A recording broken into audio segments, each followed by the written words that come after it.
Welcome to episode 8. Love sees color. Love sees color. Sure does. What do we do first? Well, before we get into any episode, we Crack the clock, baby. That was a little I had a weird clock. I did too. Slow crack. Do you think these are tainted? I think they're okay. Okay.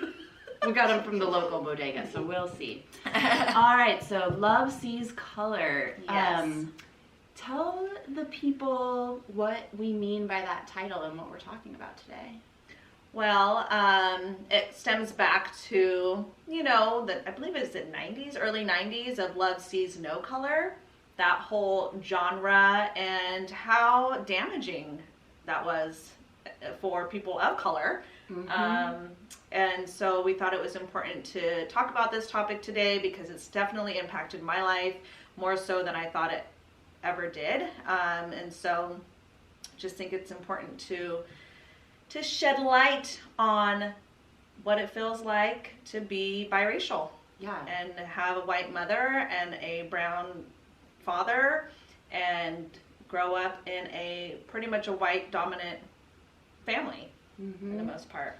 And just how damaging the idea of I don't see race, we're all human beings, yes. I'm colorblind, how Yes. damaging that way of thinking and moving through the world really is for people. Yeah. Yeah. It had a big impact on you. It did, and honestly, I didn't know that it did until later on in life when, I was raised by my mom, who is white, and I have 2 sisters that were also raised by my mom who are, share the same dad. So, 3 brown girls, she always got the whole oh, it was so nice that you got them all together, adopted them all together, she always got that shit when we were little kids. It's so nice you got them all together. Mm-hmm. People, I don't know why I'm acting surprised because I do believe, I can totally believe and see that, but it's just you weren't puppies. No, You I were children. I know, and this was in the 80s, so I was born 1980, and it was just...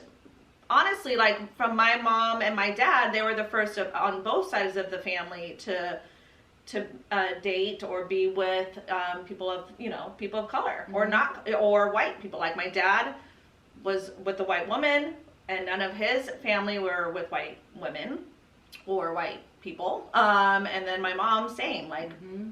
She has 6 other siblings, and none of them were with people of color. So it was a whole big thing. And, so thank you, Mother, for stepping out and creating us. Appreciate it. But I think we all were learning throughout our lives or throughout our childhood what it was like to be raised in a society the way that the society was back in the day, Yeah. And all trying to figure out, because my older brother is white. So there's that. Yeah. He's white. Then there's 3 brown sisters. And then I have a little brother who's also white. So it's just... And then my mom's white and she raised us all. So I don't know. I think growing up, that got lost. Our color. Our skin color. Being able to express ourselves. Be proud of our skin color, be proud of our heritage, our dad's side of the family. Yeah. Because I didn't get raised with my dad's side of the family. I got raised by my mom, So, yeah, it was a lot. And my mom, her whole thing was the whole thing of love sees no color. She thought maybe she was doing a good thing by not noticing or not having us point out that we were brown or we were different than her, as far as color goes, Maybe she thought she was doing a good thing, but it was not a good thing. What ways do you feel like it impacted you, or what ways do you feel like you were damaged by that? I think in the long run, I just didn't really have a sense of identity. I'm clearly brown. I'm clearly fucking Asian. On the outside, this is what people see. This is how I present myself. It is what it is.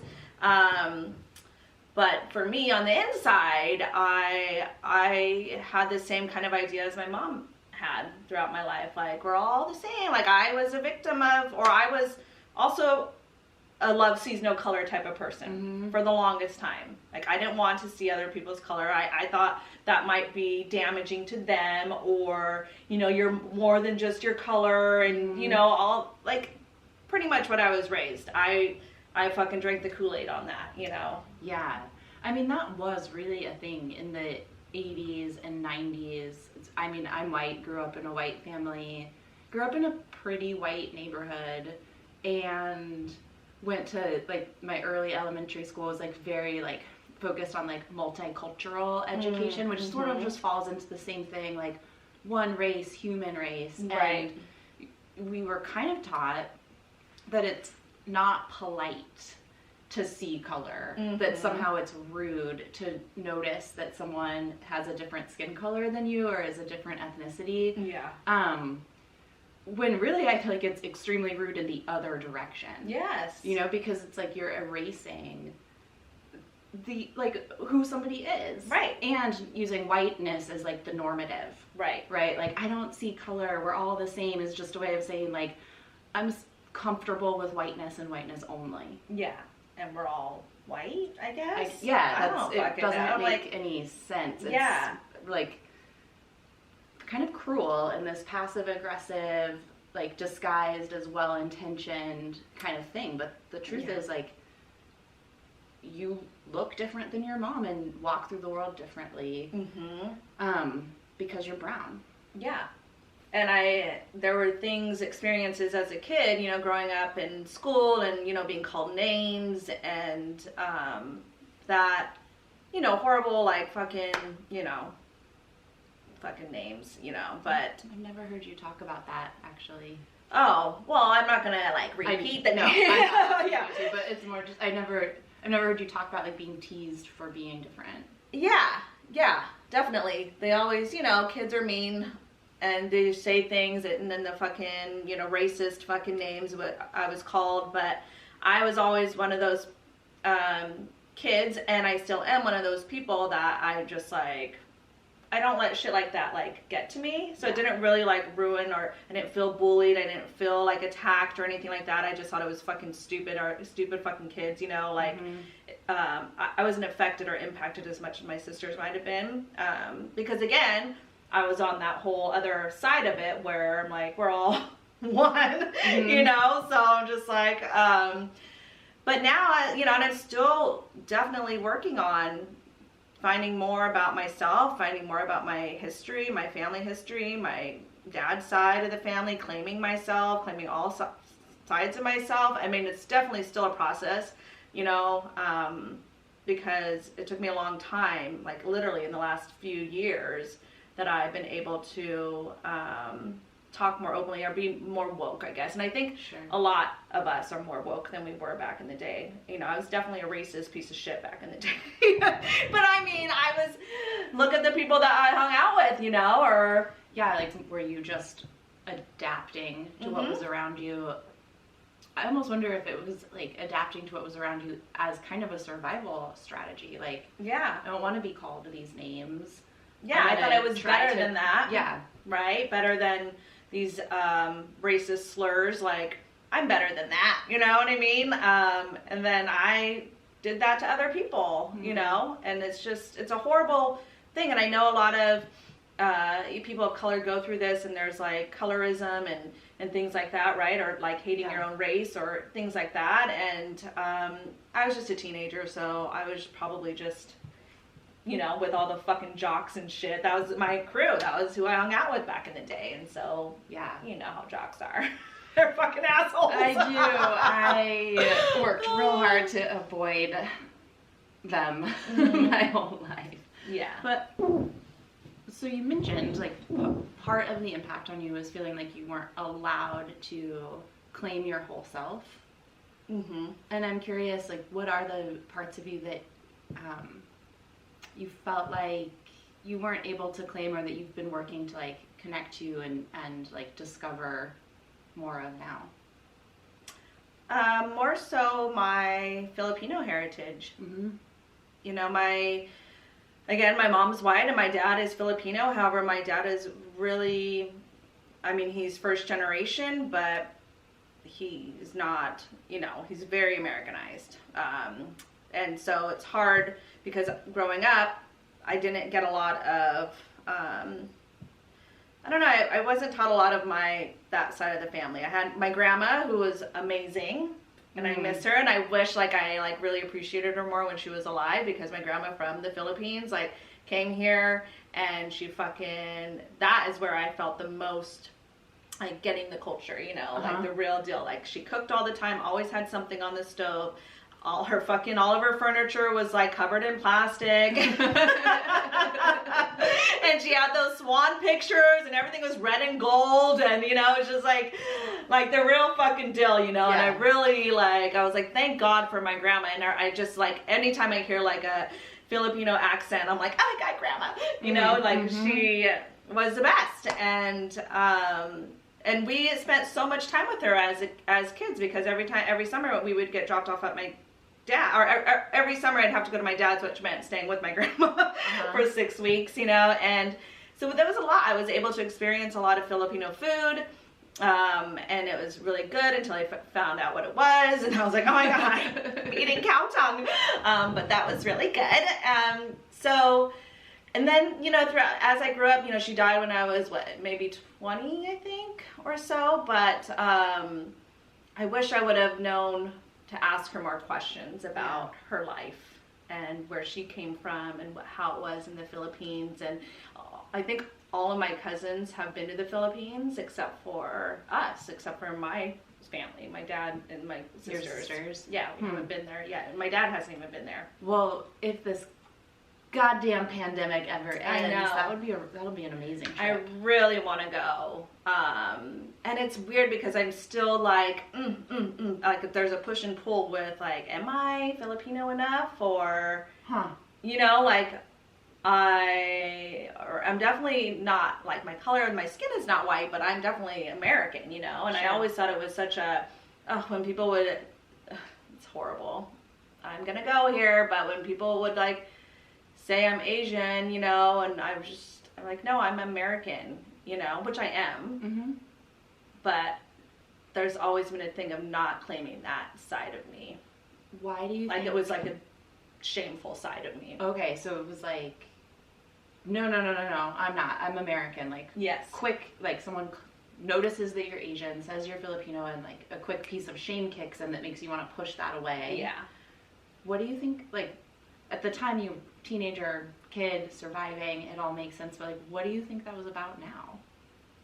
I think it was just how I was raised, because like, my mom was always like, why does it matter? You know, anytime we would describe somebody that they're Mexican, Filipino, or brown, or black, her first thing is, why did you have to say that? Why did you have to mention their race? You know, and I'm like, because that's part of who they are, like, you know. And so we were shamed for noticing that about other people, and like, hello, we're not noticing that, meaning we're not noticing that about ourselves, or being allowed to notice that about ourselves. And it's like, I'm clearly brown, you know, I'm clearly looking this way, you know. I have a Filipino nose, I'm fucking brown, and I'm not allowed to say that, you know. So of course there's gonna be shame, or when anybody, like, pointed that shit out to me, I was just like, no, I'm American, and my eyes aren't slanted, and you know what I mean? Like, it was just so toxic, now that I think about it, because it's all fucking beautiful. But I was so, like, it was all clearly projection of how I felt inside, you know, of, like, the mistreatment that I put on others because of my own shit about it. And, like, no, because American society, the way they portray Asian women, like, you have to, like, you know, Japanese women, they're like, oh, they're either over-sexualize them or make them, like, funny and, like, you know what I mean? Like, it's some bullshit, you know? And so it's like, that's what I was raised in, so I didn't really fully take pride in that. Totally. No, and being Asian, you know? Yeah, like, Asian women and black men are, like, the most fetishized by white people in this way that's just, like, so dehumanizing. Yeah. And it's very, like, where do you fit? You know what I mean? Like, Especially when you don't have any parents, like, directing you or guiding you. Yeah, like other friends of mine who are multiracial or biracial have talked about this feeling of like, I wasn't white enough, and I also wasn't enough of like whatever their other race is. Right. So this feeling of like not fitting anywhere, and it seems like that would be so alienating and so confusing. It is, and so you pick a side, right? Like I picked a fucking. I hate that. I had to like pick a side, and like, and it was like my white side, I guess, you know, because I don't. That's really everybody that I hang out with. Like my brother, who's my older brother, who's white, he like speaks other languages, you know, and he hangs out with all, like every fucking Asian here knows who he is. Like we all say that he's more Asian than us because he like has dove into the culture. All of his friends, you know, he would stay the night at their house, and their family, you know, they all lived together with the grandma and the mom, and everybody lived together, and he would have that, you know, kind of upbringing with people that lived across the street from us, and it's just totally different and very fucking confusing, you know, and just the idea of having to pick a side that's like, seems like it leads to like self-betrayal in a way. Yeah, because why can't I be all of these things, you know? Right. And yeah, I mean, it's the fucking question that I'm sure a lot of us Asian women get, or mixed kids or mixed people get, is like, what are you? What are you? What are your ties to America? Yeah. Do you remember? Yes, my sister got asked that question when she came up to visit in Portland. She's just sitting at a bar minding her fucking business, and this guy literally asked her, what are your ties to America? And she's like, I was fucking born here. You know, like, we always get, like, what are you? Where are you from? Like, no, really, where are you from, though? And I'm just like, how do you answer that question? Like, what's your way of telling people to fuck off when they're asking? I mean, I tell them I'm from California. Yeah. And they're like, no, where are you from? I'm like, I'm from California. And then do you just stare at them until they go away? And then, well, yeah, or they're like, or are you trying to ask me what my ethnicity is? Because I'm half Filipino, half white, you know, and I will let them know, but it's just like, some people slip a lot. There's still a lot of people that slip, and they're all like, are you, you know, that Oriental girl? And I'm like, oh my God. I was like, I had to correct my coworker the other day, and I'm like, don't say that. You mean Asian? Like, don't fucking say that in front of me. Yeah. You know what I mean? It's just like, it's still, we all know it's still it's a thing. It's a big thing. And now it's even more so with COVID, and, you know, the Asians are getting attacked and shit. Like, racist, it's a lot. Yeah. It's a lot, because then there's a side of me that I'm like, am I allowed to like feel some type of way, you know? What do you mean? Because for so long I like ignored that part of myself. Okay. And not maybe ignored, but maybe conditioned to ignore that side of myself. So are you allowed to feel impacted by racism? Am I allowed to feel like Asian? You know, am I Asian enough? Am I fucking Filipino enough? I don't, you know, like, am I allowed to like post things about Asian stuff? Wow. You know, because I don't know. I mean, I just want people to know, like, as Reyna's asking that question, there's like tears in your eyes. Yeah. Thinking about that, like that. It's weird. That's a huge thing to have to walk with. Yeah. It's really confusing. So, but, you know, especially lately, I've been trying to like really learn more about myself, and like try to unlearn so much shit I've been conditioned with my whole life. Yeah, undo the programming. Yeah, and so I'm like learning more about my family and my dad's side of the family and my Filipino side of the family, and I recently got this fucking tattoo on my wrist. Explain to folks what it is, because it's beautiful. And while you're thinking of what you want to say, I'll say the day that Reyna got this, I get a text from her like, waiting to get tattooed again. She's been decorating herself. And I was like, what? That's crazy. Cool. What are you getting?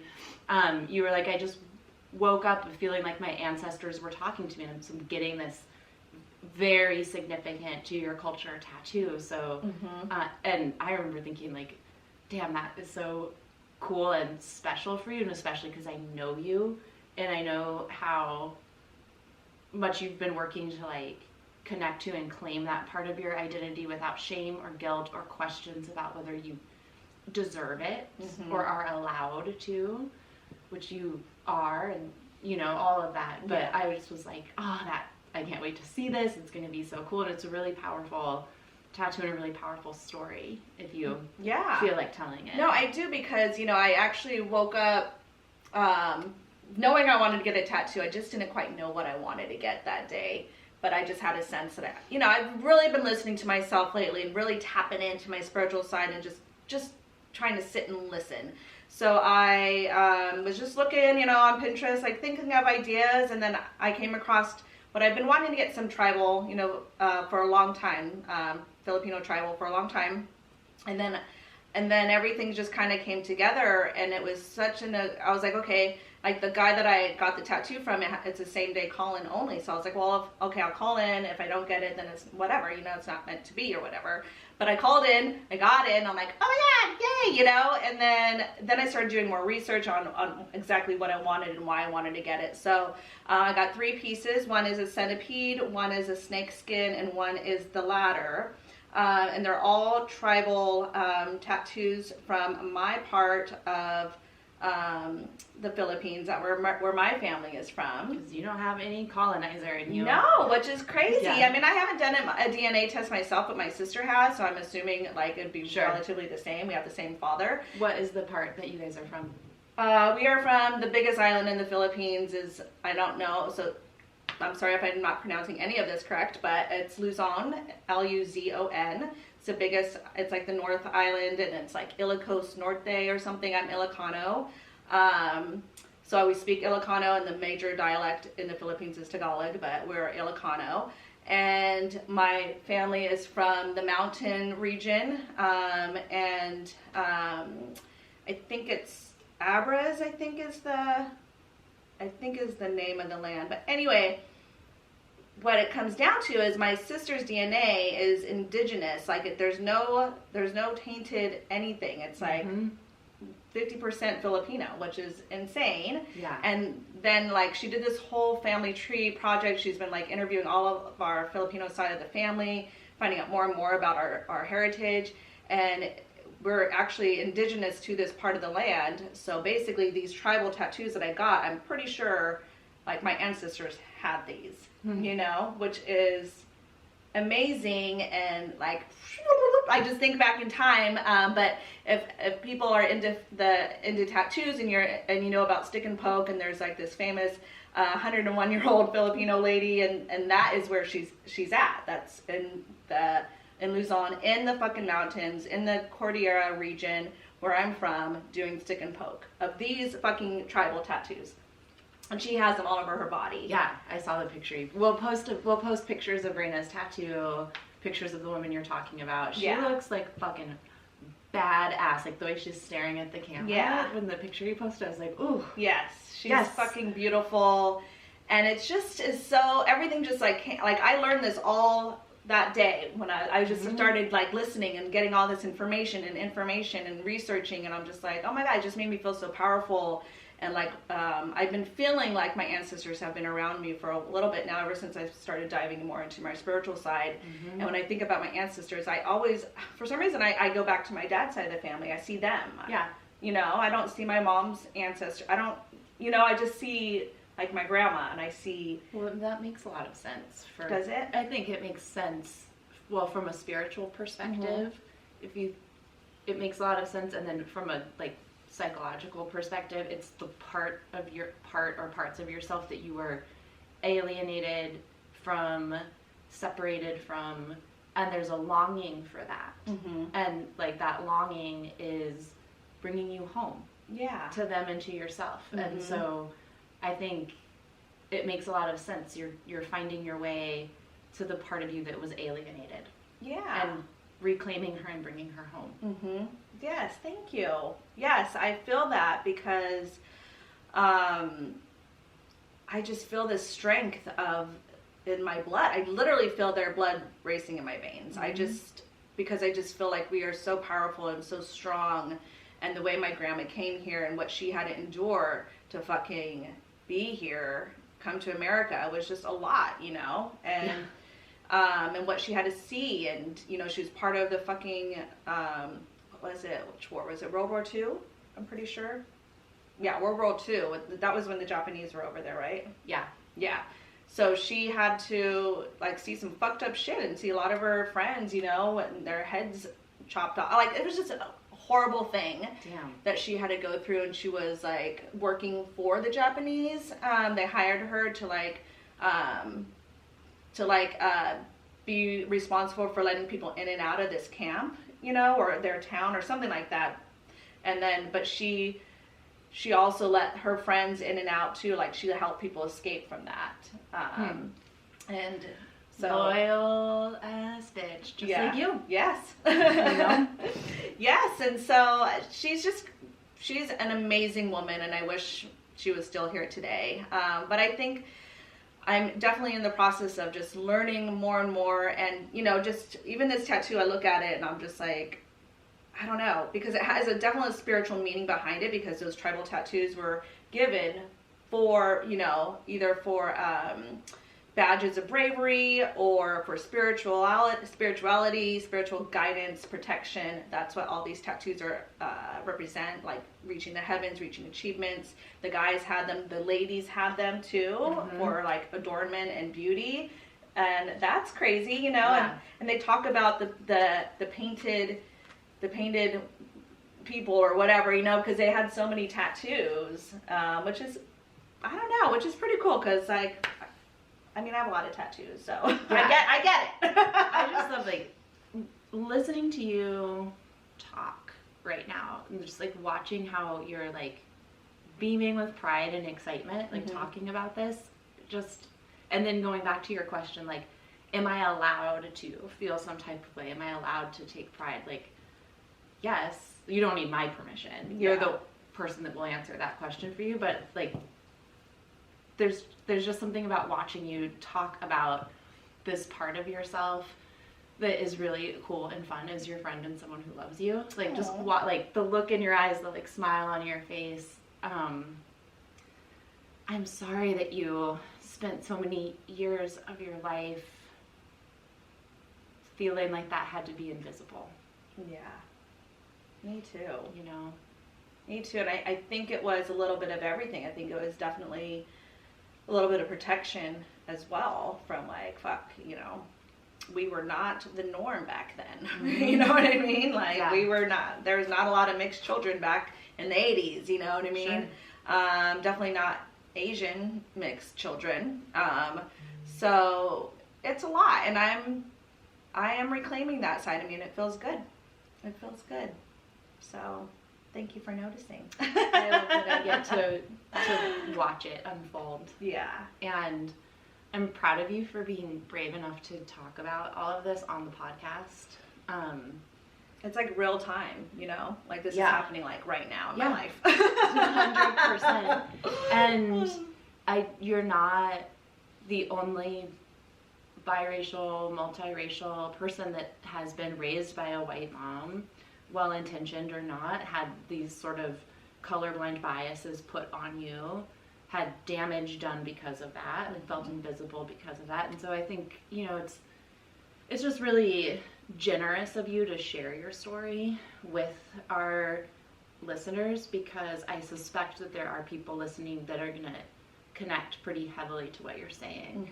And for those of you who, like me, are white, and so you can't connect to the experience Reyna's sharing, I want to just really challenge you to, like, go back and listen to this again, like, really listen to what she's saying about how this whole love sees no color, colorblind, one race, the human race, like, I want you to really think about and understand how damaging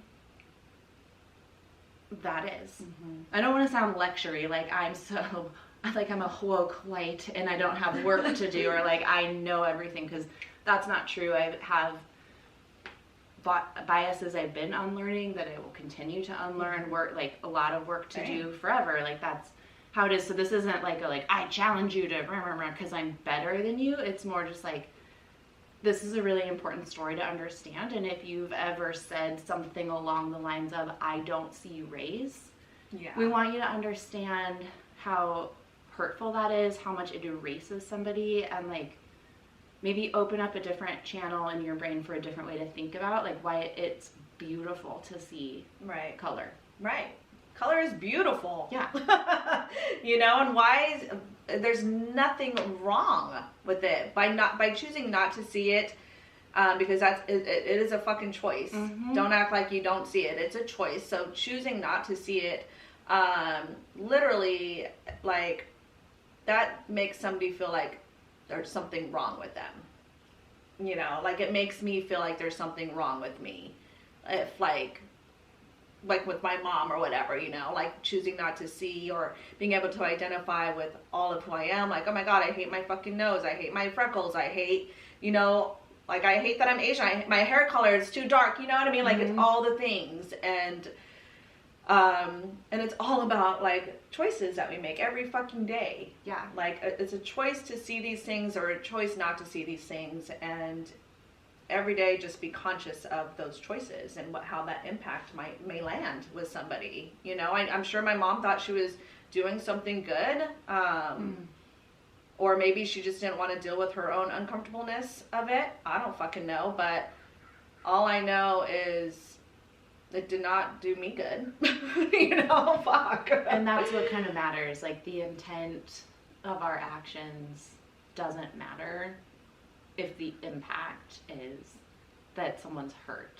Even if we have, I've for sure hurt people with good intentions. I know that I have, racially and otherwise. Like, your good intentions don't matter if the outcome of them is harm. Yeah. It's just an important thing to remember. Yes. And, because even my mom to this day has, like, you know, she has grandkids, and I hear her saying the same things to my niece and nephews. You know, like, there was a chess tournament that my nephew was at, and he looked around and he noticed there was a bunch of Japanese kids, and he mentioned, he's like, oh, there's a lot of Japanese kids here. And then there goes my mom, like, why does it matter? Why does it matter that they're Japanese? And then I'm like, what? Because it matters. And I was like, why is it a problem? I think it's amazing that he recognizes it, acknowledges these human beings, you know. Is there something wrong with them being Japanese? You know, like, don't do this to him. And he's a quarter Filipino, and he presents as white, but he has a Filipino mom, you know. And it's just like, stop it. Yeah. It fucking matters, okay? What you just said is so important to you, because children are like natural scientists, really. Like, they're so inquisitive, and their brains and our brains are built to notice difference. So when you do that silencing and make the implication that to be anything other than white is bad, you're programming your white children with racist thoughts, and you're programming your children who are Black, Indigenous, Filipino, Japanese, whatever, with thoughts that, like, something's wrong with them. Yeah. So I think it's beautiful that kids notice these things, and we are the ones that attach, like, you know, if it's good or bad. Yeah. They're just, like, noticing it, you know. Kids are so cool. They are cool. Despite our last episode talking about not wanting or not wanting them. We could still love them. We love them. And kids, the way their brains work, the way they see the world, like, we would do well to enhance what they're noticing versus shutting it down. Yes, for sure. Or shaming them, for noticing that shit. Well, is there anything else you want to share about your experience, or things that have been sort of like sitting heavy on you that you want people to know, to think about, to understand about the experience of growing up brown, raised by a white parent? You know, I'm still learning myself, so yeah. I don't know. You know, I think if we want to get to the pearls. Yes, at pearls this time. of wisdom. We thought of a couple of things that might be good pearls of wisdom from Reyna. Yeah, it's just some things that I've learned along the way, you know, and I'm still learning. And but one of them, you know, that Megan was asking earlier about white parents. Or... Yeah, so I had asked, you know, just having gone through this experience, what advice do you have for white parents who are raising black or brown kids? I would say, speaking as a kid of a white mother, I would encourage you to step away from your own self and your own uncomfortableness around how you might feel bringing this up to your child or whatever. This is not your life, it's their life. And just setting, like, acknowledging their struggles, or acknowledging, that they're different, and there's nothing wrong with being different. Like, there's nothing fucking wrong with being different, whether it's by color or by gender or by whatever, you know what I mean? Like, I don't understand.